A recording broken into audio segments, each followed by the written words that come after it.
शेतकरी बंधूंनो नमस्कार। कृषी मित्र धनराज या यूट्यूब चॅनलमध्ये आपले सर्वांचे सहर्ष स्वागत आहे। शेतकरी बंधूंनो, आपल्याकडे 10 ते 12 शेळ्या आहेत। गावरान शेळी पालन आपलं आहे। त्यामध्ये शेळ्यांमध्ये एक प्रमुख चारा असतो, तो म्हणजे दशरथ घास। आज माझ्या हातामध्ये जे दिसत आहे हे दशरथ घास आहे। अशा पद्धतीने दशरथ घास असतो।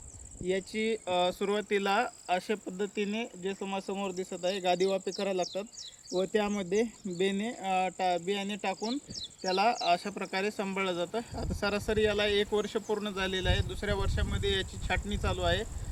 3 महिन्यामध्ये कापणीला येतं। अशा पद्धतीने आल्यानंतर आपण शेळ्यांना टाकू शकतो। शेळ्या याला आवडीने पाला खातात। यामध्ये प्रोटीन, कार्बोहायड्रेट वगैरे सर्व घटक असतात। त्यामुळे याचा सर्रास वापर हा शेळ्यांना चारा म्हणून आपण करू शकतो। आता इकडे पाठीमागे दिसत असेल हे तो 15 दिवसापूर्वी छाटणी केलेला आहे आणि 15 ते 20 दिवसामध्ये ते शेळ्यांना टाकता येतं। म्हणजे सायमल्टेनियसली आपण इकडली छाटणी झाल्यानंतर तिकडला पाला आपण टाकू शकतो।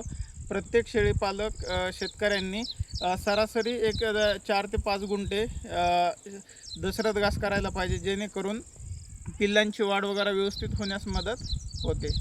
अधिक माहितीसाठी आपले यूट्यूब चॅनल फॉलो करा आणि असेच नवीन व्हिडिओ पाहत राहा। धन्यवाद।